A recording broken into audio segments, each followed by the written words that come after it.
Hey everyone, welcome back to English Podcast for You. I'm Leo. And I'm Lily. Hey Leo, how you doing today? Honestly, my legs are killing me today, Lily. I went to the gym yesterday after, 3 months of doing absolutely nothing?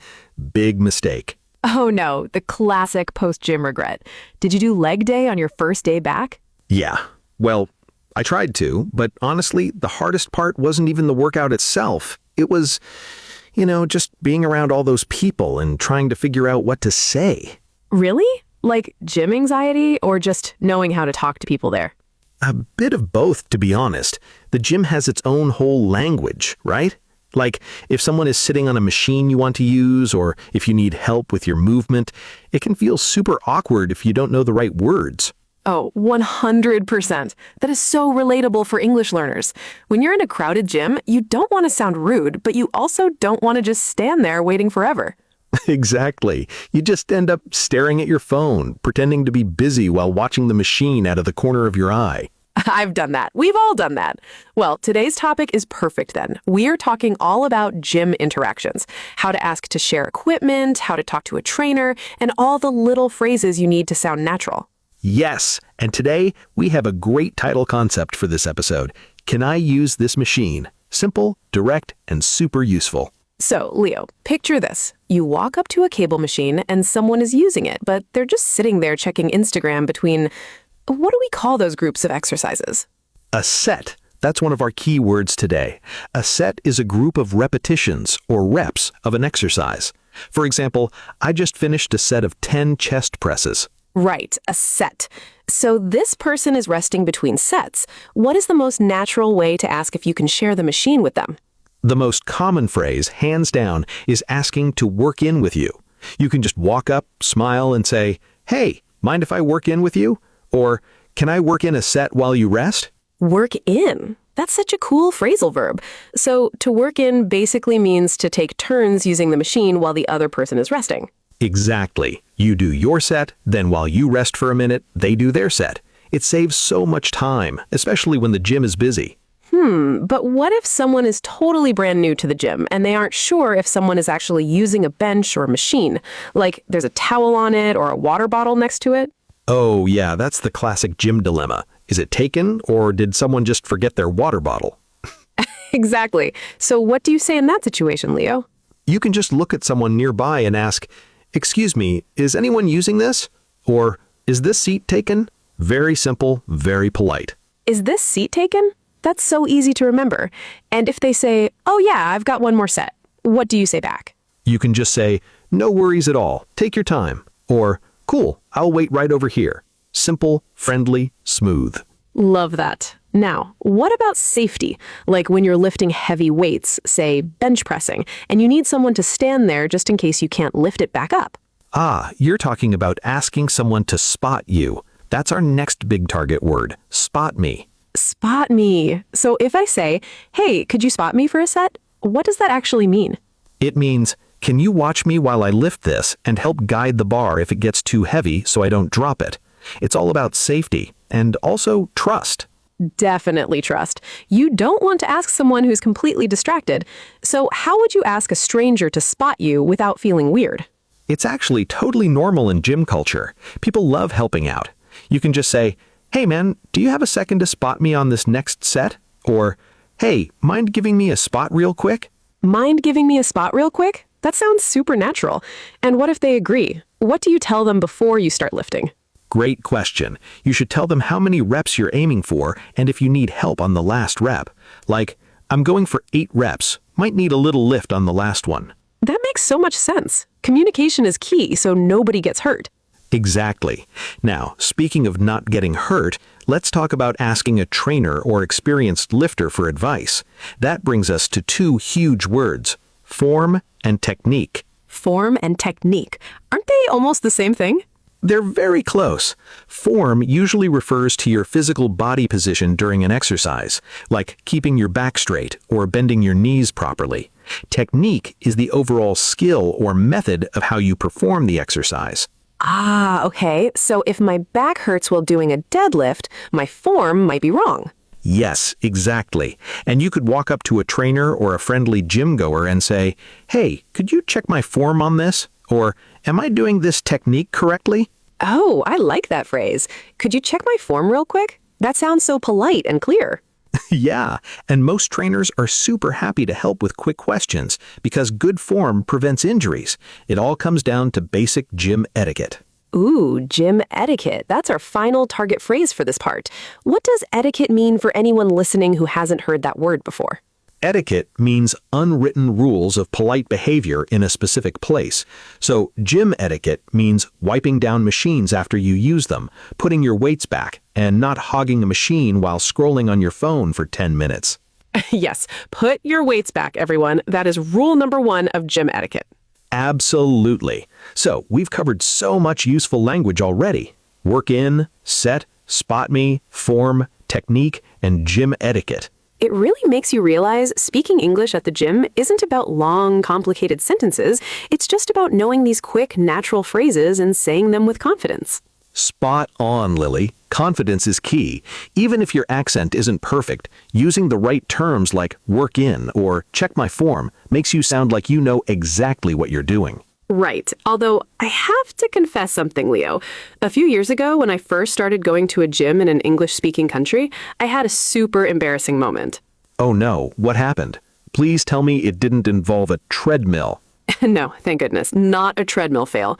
But I was using a leg press machine, and this huge, very muscular guy walked up to me. He asked, "Hey, mind if I work in?" And do you know what I said? Wait, did you say no? Worse, I didn't know what work in meant at the time. I thought he was asking if I was working out or maybe if I was finished, so I just panicked, stared at him, and said, "No thanks, I'm working." Oh, stop it. No thanks, I'm working. That's hilarious. How did he react? He just looked so confused. He was like, okay, and walked away. I felt so bad afterwards when I looked up the phrase. I basically told a giant bodybuilder to go away. Hey, don't beat yourself up. That happens to so many learners. Native speakers use so much slang and shorthand in the gym that if you haven't heard it before, it sounds like a totally different language. Exactly, and that's why role play is so helpful. So let's do a little exercise for our listeners right now. Let's simulate a scenario where someone needs to ask a trainer for help. Ooh, I love role plays. Okay, who am I playing? You be the gym trainer. You're walking around near the weights, looking official with a clipboard or something, and I'm going to be a beginner who wants help with her squat technique. Perfect. I'm Coach Leo. Ready when you are. Action. Excuse me. Hi, do you have a quick second? Hey there. Sure thing. What's up? So I'm doing barbell squats over there, but every time I go down, my lower back feels a little tight. Mind taking a look at my form? Yeah, absolutely. Show me a set of 5 reps with light weight and let's see what's going on. Okay, cool. And pauses as if lifting. 1, 2, 3. Okay, pause right there at the bottom. See how your knees are caving inward a little bit and your feet are lifting slightly off the floor? Oh, yeah, I do feel my heels coming up. Right, that's pulling your body weight forward, which puts extra strain on your lower back. Whiten your stance just an inch and push your knees outward as you lower down. Let me try that. And pauses. Oh, wow, that feels way smoother. My lower back doesn't feel pinched at all now. Perfect. That's much better technique. Just keep your chest up, drive through your heels, and you're good to go. Thanks so much, Coach. I really appreciate your time. Anytime. Have a great workout. And scene. That was awesome. See how natural that was? Just a few key sentences. Do you have a quick second? And mind taking a look at my form? Right. And notice how Lily started with a polite opener. She didn't just walk up and say, "Fix my squat." She asked if I had a quick second first. That's a huge part of gym etiquette, too. Trainers at the gym are often busy or working with paid clients. If you see a trainer wearing a headset or closely watching someone else, you shouldn't interrupt them. Absolutely. Look for a trainer who is walking around the floor, re-racking weights, or standing near the desk. They're usually more than happy to answer a quick 30-second question. Now, what if you aren't asking a trainer, but just another gym goer, like someone who looks like they really know what they're doing? That's a delicate one. Gym people are generally friendly, but some people wear huge headphones for a reason. They just want to get in, lift, and get out. The don't talk to me headphones. We all know that look. Exactly. So if someone has big overhead headphones on and is staring intently at the wall, maybe pick someone else to ask for a spot or advice. Good advice. But if someone has one earbud out or seems relaxed between their sets, how would you approach them? Keep it super short. Wave lightly to catch their eye and say, "Hey, sorry to bother you. Do you mind giving me a quick spot?" Or, "Hey, quick question. Do you know where the 15-pound dumbbells went?" Sorry to bother you. That's such a useful softening phrase in English. It lowers the pressure immediately. It really does. It shows you respect their workout time, but you just have a small request. Okay, Leo, what about another classic gym scenario? What if someone has been using the same equipment for, 30 minutes, and you really, really need that machine? Ooh, the machine hog situation. That takes some diplomacy. Diplomacy, exactly. Because you don't want to start an argument, but at the same time, your workout is completely put on hold while they scroll through social media. Right. So in that situation, gym etiquette says you can politely ask about their time remaining instead of asking to work in right away. Oh, how would you phrase that? You can walk up, smile, and say, "Hey there, no rush at all, but how many sets do you have left?" How many sets do you have left? That is so polite and lets them know someone is waiting, but without sounding pushy or aggressive. Exactly. And usually, once people realize someone is waiting for the machine, they'll say something like, "Oh, I just have 2 more sets. I'll be done in 5 minutes." Or they might even offer, "Hey, do you want to work in with me?" Problem solved. It turns a frustrating wait into a super smooth interaction. And what if they say they have a lot of sets left?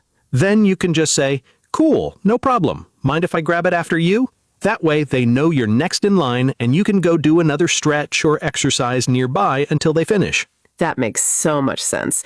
You know, Leo, listening to all these phrases, it really comes down to 3 main rules of communication at the gym. Be polite, keep it short, and use the proper terms like form, spot, and set. Couldn't agree more, Lily. Once you master those few words, all that gym anxiety just melts away. You feel like you belong there, no matter what country you're in or how fluent your English is. Absolutely. Well, that brings us to the end of today's episode. Thank you so much for hanging out with us today on English Podcast for You. Yes, thank you everyone for listening. Remember to practice these phrases next time you hit the gym. Try asking someone how many sets they have left, or ask a trainer to check your form. Don't be afraid to make mistakes. It's all part of the journey. Don't forget to subscribe, leave a comment with your favorite gym phrase, and share this episode with a friend who is learning English. Keep practicing, stay confident, and we'll see you in the next episode. Bye, guys. Happy lifting. Bye-bye.